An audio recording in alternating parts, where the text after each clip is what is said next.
بسم الله الرحمن الرحيم والنجم إذا هوى ما ضل صاحبكم وما غوى وما ينطق عن الهوى إن هو إلا وحي يوحى. أعوذ بالله من الشيطان الرجيم. بسم الله الرحمن الرحيم. يا أيها المدثر قم فأنذر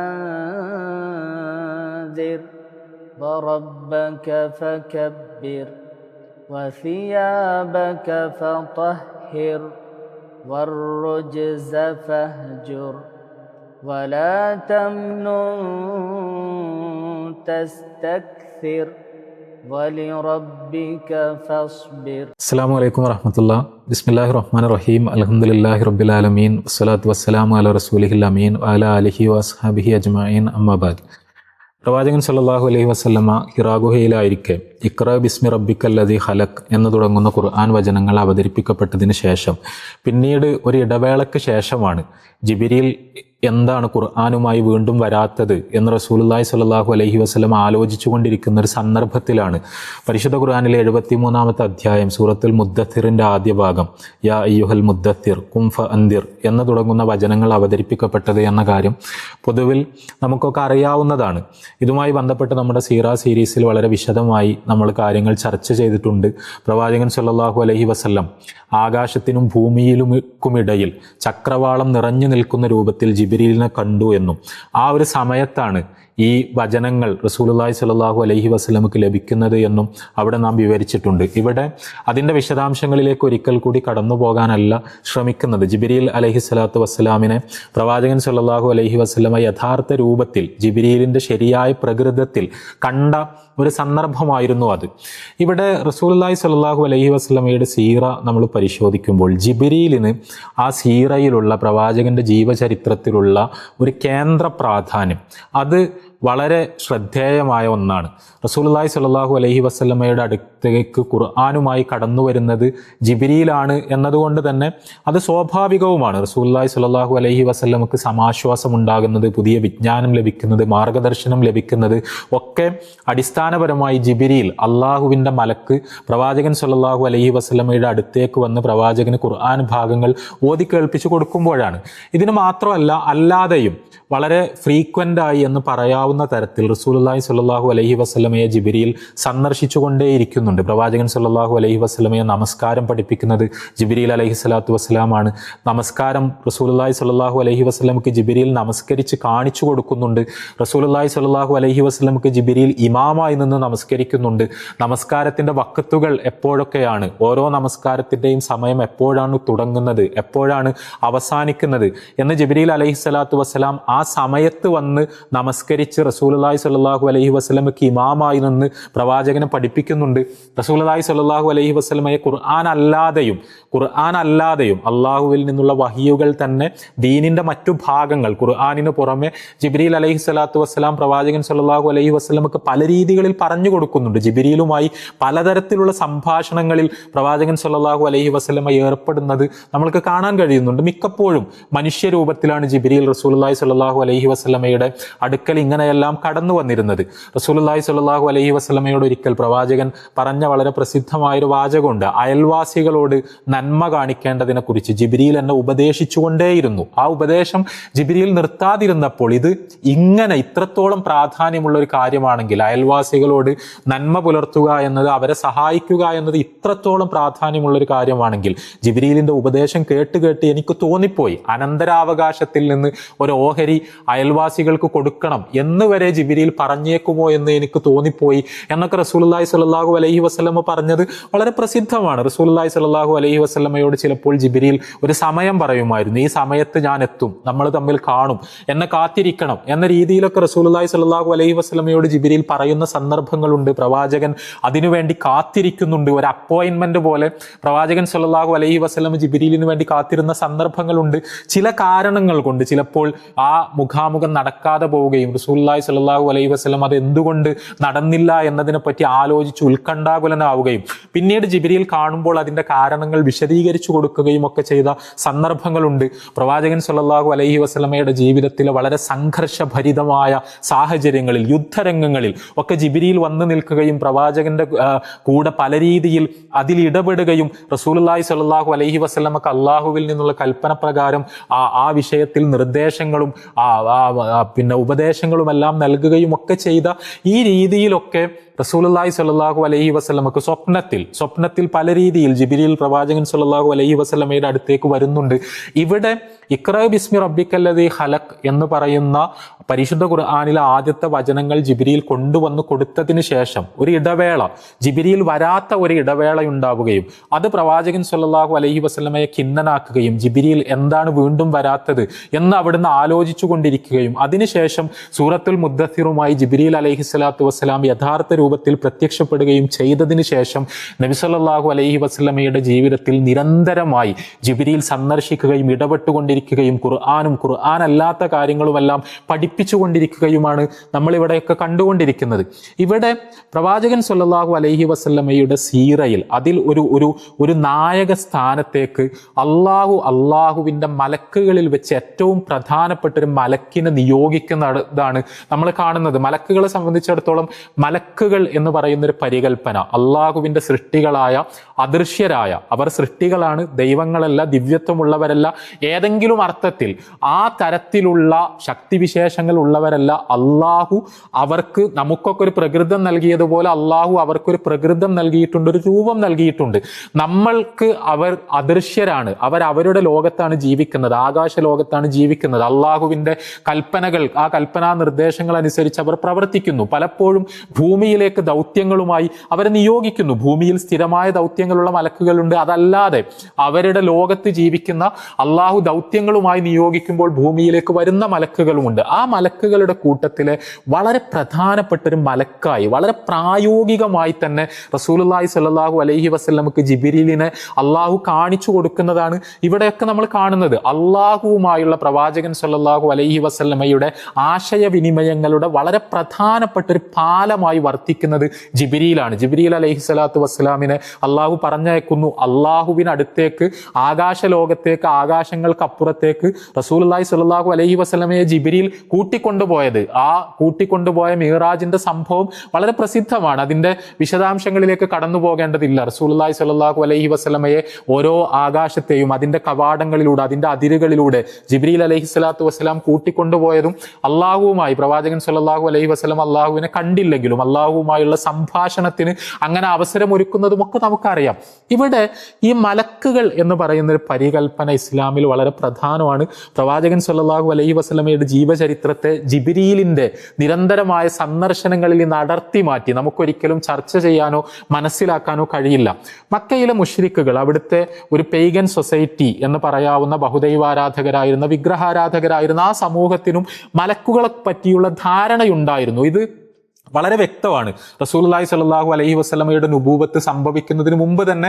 കാരണം ഇബ്രാഹിം നബി അലൈഹിസ്സലാത്തു വസ്സലാമിൻ്റെയും ഇസ്മായിൽ നബി അലൈഹിസ്സലാത്തു വസ്സലാമിൻ്റെയും ഒരു പാരമ്പര്യം എന്ന നിലക്ക് അവർക്ക് മലക്കുകളെ പറ്റിയുള്ള ധാരണയുണ്ടായിരുന്നു. പക്ഷേ മലക്കുകളുമായി ബന്ധപ്പെട്ട ഒരുപാട് അന്ധവിശ്വാസങ്ങൾ അവർക്കുണ്ടായിരുന്നു. മലക്കുകളെ, ഈ അദൃശ്യ സൃഷ്ടികളെ ദിവ്യവൽക്കരിച്ച്, ദൈവവൽക്കരിച്ച്, അള്ളാഹുവിൻ്റെ പെൺമക്കളായി അവരെ പരിഗണിച്ച് അവരെ ആരാധിക്കുന്ന അന്ധവിശ്വാസ നിബിഡമായ ബഹുദൈവാരാധനാപരമായ ഒരു സങ്കല്പമാണ് അവർക്ക് മലക്കുകളെ കുറിച്ചുണ്ടായിരുന്നത്. ഈ സങ്കല്പത്തെ കൂടിയാണ് യഥാർത്ഥത്തിൽ ജിബ്രീൽ അലൈഹിസ്സലാത്തു വസ്സലാം തിരുത്തുന്നത്. മലക്കുകളുടെ ലോകത്ത് നിന്ന് നേരിട്ട് അവരിലെ വളരെ പ്രധാനപ്പെട്ട ഒരു മലക്ക് പ്രവാചകൻ സ്വല്ലല്ലാഹു അലൈഹി വസല്ലമയുമായി നിരന്തരമായ ആശയവിനിമയം നടത്തുകയാണ്. അവിടെ മലക്കുകളുമായി ബന്ധപ്പെട്ട ഈ പെയ്ഗൻ പരികൽപ്പനയെ മുച്ചൂടും തകർക്കുക കൂടിയാണ് ഈ സന്ദർശനങ്ങൾ ചെയ്യുന്നത്. കാരണം മലക്കുകൾ ദൈവങ്ങളോ അർദ്ധ ദൈവങ്ങളോ ദിവ്യത്വമുള്ളവരോ അള്ളാഹുവിൻ്റെ മക്കളോ ഒന്നുമല്ല, മറിച്ച് അവൻ്റെ സൃഷ്ടികൾ മാത്രമാണ്. മാത്രമാണ്, അവന്റെ ആജ്ഞകൾ നിറവേറ്റുന്നവർ മാത്രമാണ്. ആ ആജ്ഞ നിറവേറ്റലിന്റെ ഭാഗമായി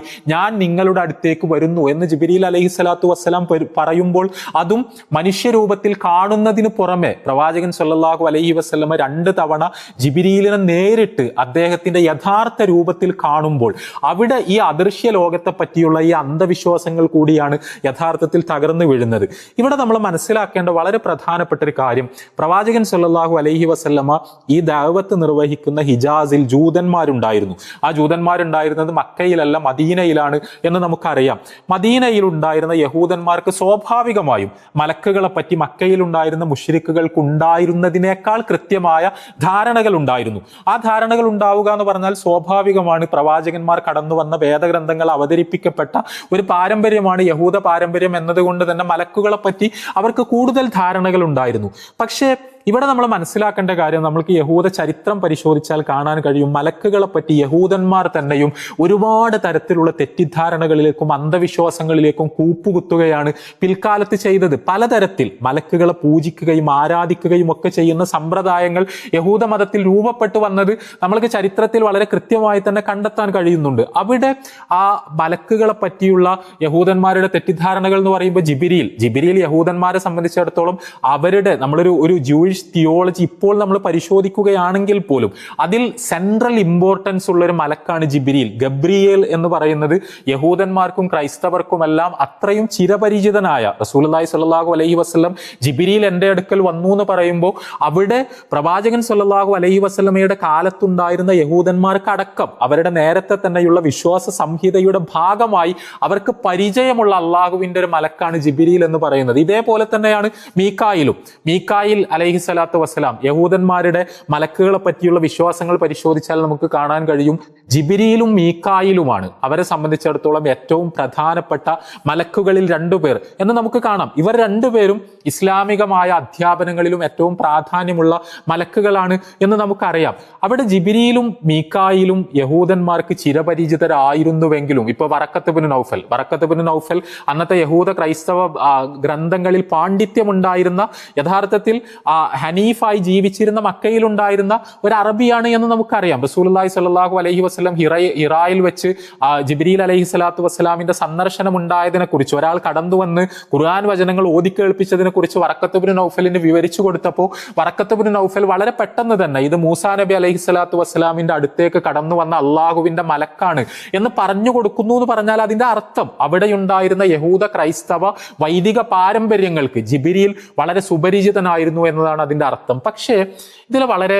കൗതുകകരമായ ഒരു കാര്യമുണ്ട്. റസൂലുള്ളാഹി സ്വല്ലല്ലാഹു അലൈഹി വസല്ലമയുടെ സീറയുടെ പ്രധാനപ്പെട്ട ഒരു ഭാഗത്ത് നമ്മൾ കാണുന്ന ഒരു സഹാബിയാണ് അബ്ദുല്ലാഹി ഇബ്നു സലാം റളിയല്ലാഹു അൻഹു. റസൂലുള്ളാഹി സ്വല്ലല്ലാഹു അലൈഹി വസല്ലമയുടെ ദഅവത്തിന്റെ ഫലമായി മദീനയിൽ ഇസ്ലാം സ്വീകരിച്ചത് അപൂർവം ജൂതന്മാർ മാത്രമാണ്.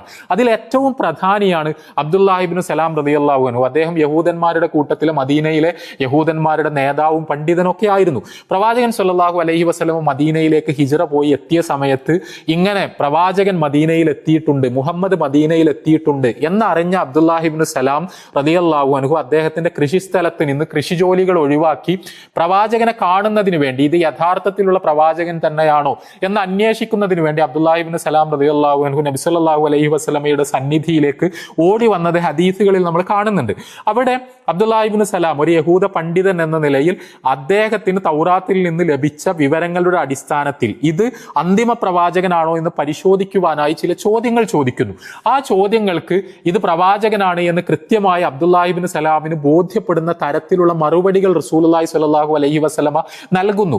ഇങ്ങനെ നൽകിയ സമയത്ത് റസൂലുള്ളാഹി സ്വല്ലല്ലാഹു അലൈഹി വസല്ലമ ജിബ്രീലിനെ കുറിച്ച് അബ്ദുല്ലാഹി ഇബ്നു സലാമിനോട് പറയുന്നുണ്ട്. ജിബ്രീലാണ് എൻ്റെ അടുത്തേക്ക് വരുന്നത്, അള്ളാഹുവിൽ നിന്നുള്ള വഹിയുമായി എന്നെ സന്ദർശിക്കുന്നത് ജിബ്രീലാണ് എന്ന് പറഞ്ഞപ്പോൾ അബ്ദുല്ലാഹി ഇബ്നു സലാം ആ സമയത്ത് പറയുന്നുണ്ട്, ജിബ്രീൽ പക്ഷെ ഞങ്ങളുടെ ശത്രുവാണ്, ജിബ്രീൽ യഹൂദരുടെ ശത്രുവാണ്, യഹൂദരുടെ ശത്രുവായ മലക്കാണ് ജിബ്രീൽ എന്ന് അബ്ദുല്ലാഹി ഇബ്നു സലാം പറയുന്നത് നമുക്ക് കാണാൻ കഴിയും. നമുക്ക് തഫ്സീറുകളിലൊക്കെ ഇതിന്റെ കൂടുതൽ വിശദാംശങ്ങൾ കാണാം. അവിടെ യഹൂദർ, പ്രത്യേകിച്ചും ആ കാലഘട്ടത്തിൽ ഹിജാസിൽ ഉണ്ടായിരുന്ന യഹൂദർ ജിബ്രീലിനെ ഒരു ശത്രുവായിട്ടാണ് പരിഗണിച്ചിരുന്നത്. ഇത് വളരെ വിചിത്രമാണ്. നമ്മൾക്ക് കാണാം ഉമർ റളിയല്ലാഹു അൻഹു ഒരിക്കൽ യഹൂദന്മാരുമായി ഇതിനെപ്പറ്റി സംസാരിക്കുന്നത് തഫ്സീറുകളിൽ നമ്മൾ കാണുന്നുണ്ട്. ഉമർ റളിയല്ലാഹു അൻഹു അത്ഭുതത്തോടു കൂടി ചോദിക്കുന്നുണ്ട്, അതെങ്ങനെയാണ് അള്ളാഹുവിന്റെ ഒരു മലക്കാണ് എന്ന് നിങ്ങൾക്കറിയാം. അള്ളാഹുവിന്റെ കൽപ്പനകളെ മലക്കുകൾ നിറവേറ്റു എന്നും നിങ്ങൾക്കറിയാം. യഹൂദന്മാർ പറഞ്ഞിരുന്നത് മീക്കായിൽ ഞങ്ങളുടെ ആളാണ്, മീക്കായിലിനെ ഞങ്ങൾക്ക് ഇഷ്ടമാണ്, ജിബ്രീലിനോട് ഞങ്ങൾക്ക് ശത്രുതയാണ് എന്നാണ് അവർ പറഞ്ഞിരുന്നത്. ജിബ്രീൽ ശിക്ഷ കൊണ്ടുവരുന്ന ആളാണ്, ജിബ്രീൽ കഠിനമായി പെരുമാറുന്ന ആളാണ് എന്നൊക്കെയാണ് അവർ പറഞ്ഞിരുന്നത്. അപ്പോ ഉമർ റളിയല്ലാഹു അൻഹു അവരോട് ചോദിക്കുന്നുണ്ട്, ഇതെങ്ങനെയാണ് ശരിയാവുക? ഇത് അള്ളാഹുവിന്റെ മലക്കുകളാണ് എന്ന് നിങ്ങൾ പറയുന്നു, അള്ളാഹുവിന്റെ സമീപസ്ഥരാണ് എന്ന് നിങ്ങൾ പറയുന്നു, അള്ളാഹുവിന്റെ കൽപ്പനകളാണ് അവർ നിറവേറ്റുന്നത് എന്ന് നിങ്ങൾ പറയുന്നു. അങ്ങനെ ഇരിക്കെ അതിൽ ഒരാൾ ഞങ്ങളുടെ ആളും മറ്റേയാൾ ഞങ്ങളുടെ ശത്രുവാണ് എന്ന് പറയുമ്പോൾ നിങ്ങൾ അള്ളാഹുവിനെ തന്നെയല്ലേ എതിർക്കുന്നത്? ഫലത്തിൽ രണ്ട് മലക്കുകളെയും നിങ്ങൾ നിഷേധിക്കുകയല്ലേ ചെയ്യുന്നത് എന്ന് അദ്ദേഹം വളരെ സ്വാഭാവികമായി ചോദിക്കുന്നുണ്ട്. അബ്ദുല്ലാഹി ഇബ്നു സലാം ഇത് പറഞ്ഞപ്പോൾ റസൂലുള്ളാഹി സ്വല്ലല്ലാഹു അലൈഹി വസല്ലം അദ്ദേഹത്തിന് കാര്യങ്ങൾ വിശദീകരിച്ചു കൊടുക്കുകയും അദ്ദേഹത്തിന് അത് ബോധ്യപ്പെടുകയും അദ്ദേഹം ഇസ്ലാം സ്വീകരിക്കുകയും റസൂലുള്ളാഹി സ്വല്ലല്ലാഹു അലൈഹി വസല്ലമയുടെ അനുയായികളായി തീരുകയും ചെയ്തത് വളരെ പ്രസിദ്ധമാണ്. യഹൂദന്മാർക്ക് ജിബ്രീലിനോടുള്ള ഈ ശത്രുതയെ കുറിച്ച് പരിശുദ്ധ ഖുർആൻ തന്നെ പരാമർശിക്കുന്നത് നമുക്ക് കാണാൻ കഴിയും.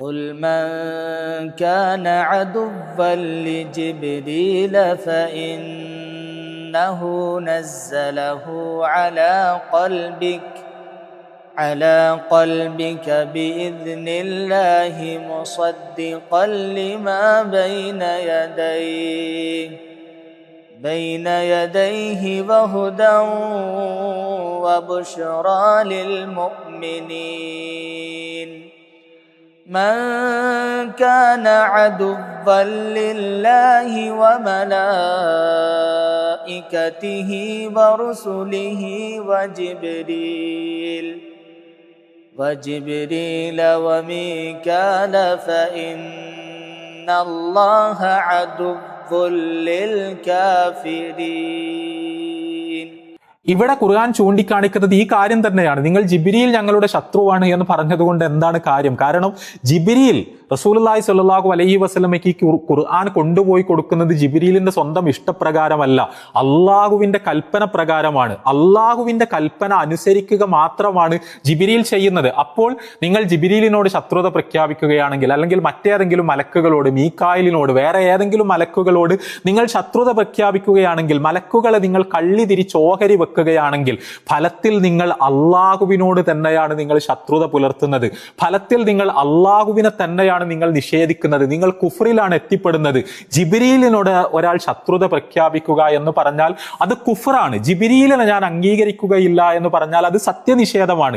ഞാൻ അള്ളാഹുവിനെ അംഗീകരിക്കും, അള്ളാഹുവിന്റെ ദൂതനെ അംഗീകരിക്കുകയില്ല എന്ന് പറയുന്നൊരു നിലപാടിനെ അള്ളാഹു ഒരിക്കലും സ്വീകരിക്കുകയില്ല എന്നാണ് പരിശുദ്ധ ഖുർആൻ ഇവിടെ വ്യക്തമാക്കുന്നത്. അപ്പോൾ റസൂലുള്ളാഹി സ്വല്ലല്ലാഹു അലൈഹി വസല്ലമയുടെ ജീവിതത്തിൽ ജിബ്രീലിന്റെ ഈ റോൾ എന്ന് പറയുന്നത് റസൂലുള്ളാഹി സ്വല്ലല്ലാഹു അലൈഹി വസല്ലമയുടെ നുബൂവത്തുമായി ബന്ധപ്പെട്ട, റിസാലത്തുമായി ബന്ധപ്പെട്ട വളരെ സെൻട്രൽ ആയ ഒരു കാര്യമാണ്. പ്രവാചകൻ സ്വല്ലല്ലാഹു അലൈഹി വസല്ലമയുടെ ജിബ്രീലുമായി ബന്ധപ്പെട്ടുള്ള ഈ സഹവർത്തനം, ആ സഹവർത്തനത്തിൽ വളരെ ഹൃദയഹാരിയായ ഒരു ഏട് ഒരിക്കൽ റസൂലുള്ളാഹി സ്വല്ലല്ലാഹു അലൈഹി വസല്ലമ പരിശുദ്ധ ഖുർആൻ പാരായണം ചെയ്തു. ആ പരിശുദ്ധ ഖുർആൻ പാരായണം ചെയ്യുന്ന സമയത്ത് ഇബ്രാഹിം നബി അലൈഹി സ്വലാത്തു വസ്സലാം അദ്ദേഹത്തിന്റെ ഉമ്മത്തിനു വേണ്ടി അള്ളാഹുവിനോട് നടത്തിയ പ്രാർത്ഥന പരാമർശിക്കുന്ന ഭാഗം പ്രവാചകൻ സ്വല്ലല്ലാഹു അലൈഹി വസല്ലമ ഇങ്ങനെ ഓതിയെത്തി. അതേപോലെ ഈസാ നബി അലൈഹി സ്വലാത്തു വസ്സലാം ഈസാ നബിയുടെ ഉമ്മത്തിന് വേണ്ടി അള്ളാഹുവിനോട് നടത്തുന്ന പ്രാർത്ഥന, ആ പ്രാർത്ഥന വിശദീകരിക്കുന്ന ഭാഗത്ത് റസൂലുള്ളാഹി സ്വല്ലല്ലാഹു അലൈഹി വസല്ലമ എത്തി. ഉടൻ പ്രവാചകൻ സ്വല്ലല്ലാഹു അലൈഹി വസല്ലമ കരയാൻ തുടങ്ങി. നബി സ്വല്ലല്ലാഹു അലൈഹി വസല്ലമ ഇങ്ങനെ തേങ്ങുകയാണ്. എന്നിട്ട് റസൂലുള്ളാഹി സ്വല്ലല്ലാഹു അലൈഹി വസല്ലമ പറയുകയാണ്, അല്ലാഹുമ്മ ഉമ്മത്തി ഉമ്മത്തി, അല്ലാഹുവേ എൻ്റെ ഉമ്മത്തിന്റെ കാര്യം, എൻ്റെ ഉമ്മത്തിന്റെ കാര്യം, എൻ്റെ സമുദായത്തിന്റെ കാര്യം. ഈ പ്രവാചകന്മാരൊക്കെ അവരുടെ സമുദായത്തിന് വേണ്ടി അള്ളാഹുവിനോട് നടത്തിയ പ്രാർത്ഥന കണ്ടപ്പോൾ റസൂലുള്ളാഹി സ്വല്ലല്ലാഹു അലൈഹി വസല്ലം അല്ലാഹുവേ എൻ്റെ ഉമ്മത്ത്, എൻ്റെ ഉമ്മത്ത് എന്ന് പറഞ്ഞ് തേങ്ങുകയാണ്. റസൂലുള്ളാഹി സ്വല്ലല്ലാഹു അലൈഹി വസല്ലം ഈ സംഭവം വിശദീകരിക്കുന്ന ഹദീസിൽ നമുക്ക് കാണാൻ കഴിയും. ആ സമയത്ത് അള്ളാഹു ജിബ്രീലിനോട് പറഞ്ഞു, പോയി മുഹമ്മദിനെ കാണ്, മുഹമ്മദിനോട് ചോദിക്ക്, എന്തിനാണ് അങ്ങ് കരയുന്നത് എന്ന് ചോദിക്ക്. എനിക്കറിയാം അദ്ദേഹം എന്തിനാണ് കരയുന്നത് എന്ന്, പക്ഷേ നീ പോയി ചോദിക്ക് എന്ന് പറഞ്ഞുകൊണ്ട് റസൂലുള്ളാഹി സ്വല്ലല്ലാഹു അലൈഹി വസല്ലമയുടെ അടുത്തേക്ക് അള്ളാഹു ജിബ്രീലിനെ പറഞ്ഞയക്കുന്നു. ജിബ്രീൽ പ്രവാചകൻ സ്വല്ലല്ലാഹു അലൈഹി വസല്ലമയുടെ അടുത്തെത്തി റസൂലുള്ളാഹി സ്വല്ലല്ലാഹു അലൈഹി വസല്ലമയോട് ചോദിക്കുന്നു. പ്രവാചകൻ സ്വല്ലല്ലാഹു അലൈഹി വസല്ലമ ഉമ്മത്തിനെ പറ്റിയുള്ള ആശങ്കയും ആധിയും ജിബ്രീൽ അലൈഹി സ്വലാത്തു വസ്സലാമിനോട് പറയുന്നു. ജിബ്രീലിന് അള്ളാഹു നിർദ്ദേശം കൊടുക്കുന്നു പ്രവാചകനോട് പറയാൻ, പ്രവാചകരെ അങ്ങ് ആകുലപ്പെടേണ്ടതില്ല, അങ്ങയുടെ ഉമ്മത്തിന്റെ കാര്യത്തിൽ അങ്ങയെ ഞാൻ സങ്കടപ്പെടുത്തുകയില്ല. അങ്ങയ്ക്ക് ഏറ്റവും തൃപ്തികരമായ സന്തോഷകരമായ വിധത്തിലാണ് ഞാൻ അങ്ങയുടെ ഉമ്മത്തിനോട് പെരുമാറുക, പരലോകത്ത് വെച്ച് അവരെ സ്വീകരിക്കുക എന്ന് അള്ളാഹു പറഞ്ഞത് ഹദീസിൽ നമുക്ക് കാണാൻ കഴിയും. യഥാർത്ഥത്തിൽ വളരെ മനോഹരമാണത്. നമ്മുടെ പ്രവാചകൻ, നമ്മുടെ പ്രിയപ്പെട്ട പ്രവാചകൻ, ആ പ്രവാചകൻ സല്ലല്ലാഹു അലൈഹി വസല്ലമക്ക് നമ്മളോട്, പ്രവാചകന്റെ ഉമ്മത്തിനോട് അങ്ങേയറ്റത്തെ സ്നേഹമാണ് ഉണ്ടായിരുന്നത്. ആ സ്നേഹത്തിലേക്ക് ജിബ്രീലിനെ കൊണ്ടുവന്ന് പ്രവാചകൻ സല്ലല്ലാഹു അലൈഹി വസല്ലമയെ സമാധാനിപ്പിക്കുന്ന അള്ളാഹുവിനെയാണ് ഈ ഹദീസിൽ നമ്മൾ കാണുന്നത്. നമ്മൾക്കൊക്കെ വലിയ സമാധാനവും സമാശ്വാസവും പകരുന്ന ഒരു സംഭവമാണിത്. പ്രവാചകൻ സല്ലല്ലാഹു അലൈഹി വസല്ലമയെ കുറിച്ച് പരിശുദ്ധ ഖുർആനിൽ ഈ കാര്യം പറയുന്നത് നമ്മൾ കാണുന്നുണ്ട്. ലഖദ് ജാഅകും റസൂലും മിൻ അൻഫുസികും അസീസുൻ അലൈഹി മാ അനിത്തും ഹരീസുൻ അലൈക്കും ബിൽമുഅ്മിനീന റഊഫുർ റഹീം. റസൂലുള്ളാഹി സ്വല്ലല്ലാഹു അലൈഹി വസല്ലം, ആ പ്രവാചകൻ സ്വല്ലല്ലാഹു അലൈഹി വസല്ലം അസീസുൻ അലൈഹി മാ അനിത്തും, നിങ്ങൾ സങ്കടപ്പെടുക എന്ന് പറഞ്ഞാൽ, നബി സല്ലല്ലാഹു അലൈഹി വസല്ലമയുടെ ഉമ്മത്തിന് വിഷമമുണ്ടാകുക എന്ന് പറഞ്ഞാൽ, പ്രയാസം ഉണ്ടാകുക എന്ന് പറഞ്ഞാൽ നബി സല്ലല്ലാഹു അലൈഹി വസല്ലമക്ക് ഭാരമുള്ളൊരു കാര്യമാണ്. അത് പ്രവാചകൻ സല്ലല്ലാഹു അലൈഹി വസല്ലമക്ക് അങ്ങേയറ്റം പ്രയാസമുണ്ടാക്കുന്ന ഒരു കാര്യമാണ്. ഹരീസുൻ അലൈക്കും, നിങ്ങളുടെ നന്മക്ക് വേണ്ടി റസൂലുള്ളാഹി സ്വല്ലല്ലാഹു അലൈഹി വസല്ലം ആ രീതിയിൽ ആഗ്രഹിച്ചു കൊണ്ടിരിക്കുന്നു. നിങ്ങൾക്ക് എന്തെങ്കിലും അപകടം സംഭവിക്കുമോ എന്ന ഉത്കണ്ഠയും ആധിയും അദ്ദേഹത്തെ എപ്പോഴും വലയം ചെയ്ത് നിൽക്കുന്നു. ആ റസൂലുള്ളാഹി സ്വല്ലല്ലാഹു അലൈഹി വസല്ലം എന്ന് പറഞ്ഞാൽ ബിൽ മുഅ്മിനീന റഊഫുൻ റഹീം, മുഅ്മിനുകളോട് അങ്ങേയറ്റം കൃപയുള്ള, കരുണയുള്ള ഒരു പ്രവാചകനെയാണ് നിങ്ങൾക്ക് വേണ്ടി ഞാൻ നിയോഗിച്ചിരിക്കുന്നത് എന്ന് അല്ലാഹു സുബ്ഹാനഹു വ തആല പ്രവാചകൻ സ്വല്ലല്ലാഹു അലൈഹി വസല്ലമയെ ഇവിടെ നമ്മൾക്ക് വേണ്ടി പരിചയപ്പെടുത്തി തരികയാണ്. റസൂലുള്ളാഹി സ്വല്ലല്ലാഹു അലൈഹി വസല്ലമയുടെ ജീവിതത്തിൽ നിന്നുള്ള ഒരു സംഭവം കൂടി പറഞ്ഞുകൊണ്ട് ഞാൻ അവസാനിപ്പിക്കാം. പ്രവാചകൻ സ്വല്ലല്ലാഹു അലൈഹി വസല്ലമയുടെ പള്ളിയുടെ പിറകിൽ അഹ്ലു സുഫ എന്ന് പറയുന്ന വളരെ ദരിദ്രരായ, സ്വന്തമായ കുടുംബമില്ലാത്ത, സംരക്ഷിക്കുവാൻ ആളുകളില്ലാത്ത, വരുമാന മാർഗമില്ലാത്ത സഹാബിമാർ ജീവിച്ചിരുന്നു എന്ന് നമുക്കറിയാം. അവരുടെ കൂട്ടത്തിലെ ഏറ്റവും പ്രധാനിയായിരുന്നു അബൂ ഹുറൈറ റളിയല്ലാഹു അൻഹു. അബൂ ഹുറൈറ റളിയല്ലാഹു അൻഹു പട്ടിണിയും ദാരിദ്ര്യവും ഒക്കെ അതിന്റെ ഏറ്റവും പാരമ്യത്തിൽ അനുഭവിച്ചിരുന്ന, ഇൽമിനു വേണ്ടി ജീവിതം സമർപ്പിച്ചിരുന്ന ഒരു സഹാബിയാണ്. വേറെ തൊഴിലിന് പോകുന്നതിന് പകരം പൂർണ്ണമായി ഇൽമിനു വേണ്ടി ജീവിതത്തെ സമർപ്പിക്കുന്നത് കൊണ്ടാണ് പലപ്പോഴും അവർക്ക് ധനാഗമന മാർഗങ്ങൾ കണ്ടെത്താൻ കഴിയാതിരുന്നതും അവർ പട്ടിണി അനുഭവിക്കേണ്ടി വന്നതും. അവിടെ അബൂ ഹുറൈറ റളിയല്ലാഹു അൻഹു പറയുന്നുണ്ട്, ഞാൻ പട്ടിണി കൊണ്ട് കമിഴ്ന്ന് കിടക്കുമായിരുന്നു, വയറ് അമർന്നു നിൽക്കാൻ വേണ്ടി പട്ടിണി കൊണ്ട് കല്ലെടുത്ത് എൻ്റെ വയറിൽ കെട്ടുമായിരുന്നു ഞാൻ നിവർന്നു നിൽക്കുന്നതിന് വേണ്ടി. അത്രത്തോളം പട്ടിണി ഞാൻ അനുഭവിച്ചിട്ടുണ്ട്. ഒരിക്കൽ പ്രവാചകൻ സ്വല്ലല്ലാഹു അലൈഹി വസല്ലമയുടെ സഹാബിമാർ ഇങ്ങനെ നടന്നു പോകുമ്പോൾ ഞാൻ വഴിയിൽ അവരോടൊക്കെ ഒരു ആയത്തിന്റെ വിശദീകരണം, തഫ്സീർ ഞാൻ അവരോട് ചോദിച്ചു. അത് ആ ആയത്തിന്റെ വിശദീകരണം എനിക്ക് അറിയാഞ്ഞിട്ടല്ല ഞാനത് അവരോട് ചോദിച്ചത്, മറിച്ച് അത് ചോദിക്കുമ്പോൾ അബൂ ഹുറൈറ നീ എന്തെങ്കിലും കഴിച്ചോ, ഭക്ഷണം കഴിച്ചോ എന്ന ഒരു ചോദ്യം അവരിൽ നിന്ന് ലഭിക്കാൻ വേണ്ടി, അങ്ങനെ ഞാൻ ഭക്ഷണം കഴിച്ചിട്ടില്ല എന്ന് അവരോട് പറയാൻ വേണ്ടി ഒരു സന്ദർഭം ഒരുക്കാൻ വേണ്ടിയാണ് ഞാൻ ആ ആയത്തിന്റെ തഫ്സീർ അവരോടൊക്കെ ചോദിച്ചത് എന്ന് അബൂ ഹുറൈറ റളിയല്ലാഹു അൻഹു പറയുന്നുണ്ട്. പക്ഷേ അവരൊക്കെ ആ ആയത്തിന്റെ വിശദീകരണം പറഞ്ഞു തന്നിട്ട് അവർ മടങ്ങിപ്പോയി, അവർ നടന്നുപോയി. ഞാൻ പട്ടിണി കൊണ്ടാണ് ഇത് ചോദിക്കുന്നത് എന്ന് അവർക്ക് മനസ്സിലാകുന്നുണ്ടായിരുന്നില്ല. പക്ഷേ പിന്നെയാണ് അബുൽ ഖാസിം വന്നത്, പ്രിയപ്പെട്ട പ്രവാചകൻ സ്വല്ലല്ലാഹു അലൈഹി വസല്ലം. പ്രവാചകൻ സ്വല്ലല്ലാഹു അലൈഹി വസല്ലം എൻ്റെ അടുത്തെത്തിയപ്പോൾ, എൻ്റെ മുഖത്തേക്ക് നോക്കിയപ്പോൾ എൻ്റെ മനസ്സിലുള്ളത് എന്താണ് എന്ന് റസൂലുള്ളാഹി സ്വല്ലല്ലാഹു അലൈഹി വസല്ലമക്ക് അപ്പോൾ തന്നെ മനസ്സിലായി. റസൂലുള്ളാഹി സ്വല്ലല്ലാഹു അലൈഹി വസല്ലം യാ അബാ ഹിർ എന്ന് പറഞ്ഞുകൊണ്ട് സ്നേഹത്തോടു കൂടി എന്നെ വിളിച്ചു. എന്നിട്ട് വിശക്കുന്നുണ്ടല്ലേ, പട്ടിണിയാണല്ലേ, നിനക്ക് ഭക്ഷണമില്ലല്ലേ എന്ന് റസൂലുള്ളാഹി സ്വല്ലല്ലാഹു അലൈഹി വസല്ലം ചോദിക്കുകയും അവിടുത്തെ വീട്ടിലേക്ക് എന്നെ കൂട്ടിക്കൊണ്ടുപോവുകയും ചെയ്തു. ഇത് സുദീർഘമായൊരു ഹദീസാണ്, ഞാൻ അതിന്റെ വിശദാംശങ്ങളിലേക്ക് കടന്നു പോവുകയല്ല. അവിടെ അല്പം പാലുണ്ടായിരുന്നു. ആ പാല് പക്ഷേ എനിക്ക് തരുന്നതിന് പകരം പ്രവാചകൻ സ്വല്ലല്ലാഹു അലൈഹി വസല്ലമ അഹ്ലു സുഫയെ മുഴുവനായി വീട്ടിലേക്ക് വിളിച്ചു കൊണ്ടുവരാൻ എന്നോട് ആവശ്യപ്പെട്ടു. ഞാൻ അവരെ മുഴുവൻ വിളിച്ചു കൊണ്ടുവന്നു. ഞാൻ ആകെ ഭയന്നുപോയി. ഞാൻ വിശന്ന് വലഞ്ഞ് പരിക്ഷീണിതനായി നിൽക്കുകയാണ്. അവിടെ ഈ ഉള്ള അല്പം പാൽ ഇവർക്കെല്ലാവർക്കും കൂടി വീതിച്ചു കൊടുത്താൽ പിന്നെ എനിക്കെന്താണ് ഉണ്ടാവുക എന്ന് ഞാൻ ഭയന്നുപോയി. റസൂലുള്ളാഹി സ്വല്ലല്ലാഹു അലൈഹി വസല്ലമയാകട്ടെ ഈ പാലെടുത്ത് അതൊരു പാത്രത്തിലേക്ക് ഒഴിച്ച് ആദ്യം അവർക്ക് കൊടുക്കാൻ എന്നോട് ആവശ്യപ്പെട്ടു. അവർക്ക് മുഴുവൻ ഞാൻ കൊടുത്തു.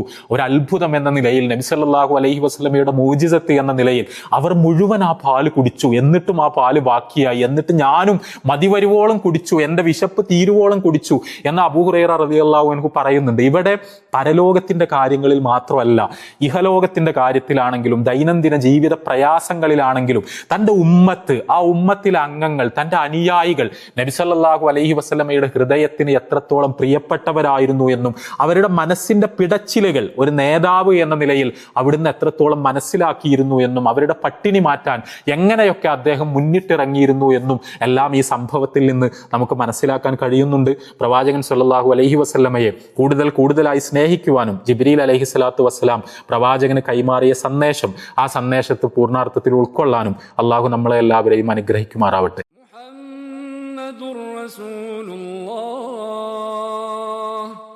والذين معه أشداء على الكفار رحماء